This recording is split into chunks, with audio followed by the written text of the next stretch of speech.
When we speak about Indian superfoods, what comes to our mind is ghee, coconut, turmeric and amla, which no doubt are some of our best superfoods. But in today's video, I'm going to tell you about some Indian foods that you might not actually know are superfoods. Let's look at the unsung heroes of our Indian diet today.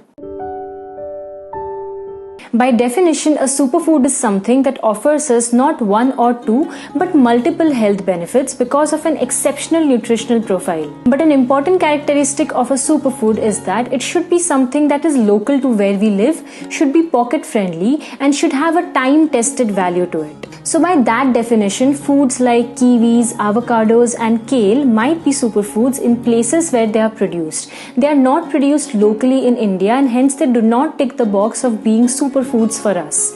Today I am going to tell you about 5 Indian superfoods that you might not know existed. I will not be surprised if these emerge as superfoods in other countries in a few years' time. Let's start with number 5. The 5th superfood on my list is drumstick.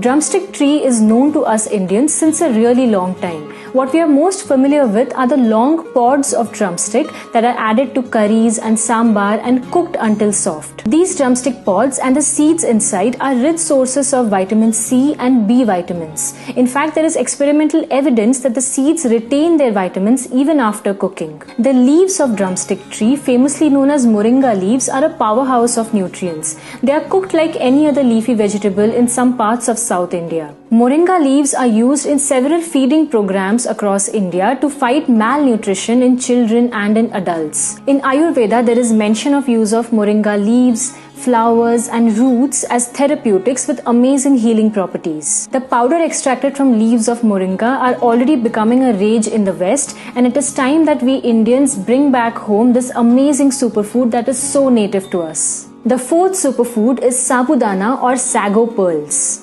Sabudana is made from tapioca, and tapioca is the starch extracted from the roots of a plant called cassava. There are 3 things that make sabudana a superfood. The starch in sabudana is not just any starch, it's called resistant starch. Now, resistant starches do not really get digested in our small intestine. They reach the large intestine where they ferment and act as a food for the microbes in our gut.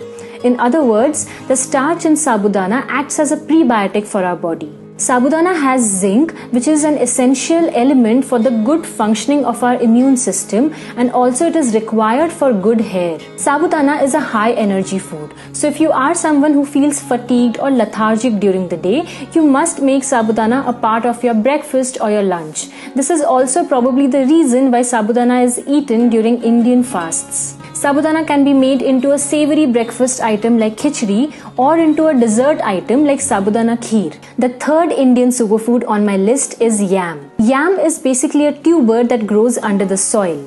Don't confuse yam with sweet potatoes, they are not the same thing. There are 600 different varieties of yam reported across the globe. This in the picture here is native to India, known as elephant's foot yam or jimikant. There is evidence of use of yam in Indian diet since ancient times. If you eat this superfood regularly, you will suffer from less digestive problems. It boosts metabolism in the body and therefore it is great for weight loss. Last but not the least, yams have shown to maintain and promote a good hormonal balance in our body. Yams are quite underrated at the moment, and it's only a matter of time before people wake up to the benefits of this amazing superfood. I would recommend you to include yams in your diet at least once a week.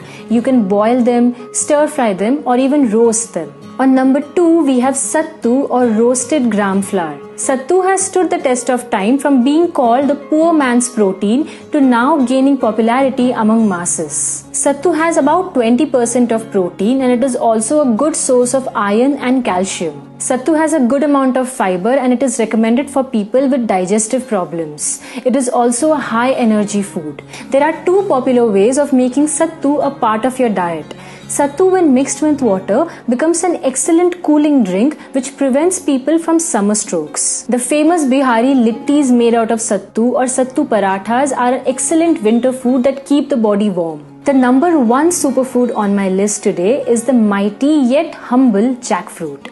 Jackfruit originated in India and it is as indigenous as it gets. There is a long history of usage of jackfruits in our country, just like yams. I'll probably have to make another video to list all the benefits and uses of jackfruit, but I'll mention the key ones here. The flesh of jackfruit has almost every vitamin and mineral that is essential for our body, the most noteworthy being vitamin C and vitamin A. It is great for people with blood pressure.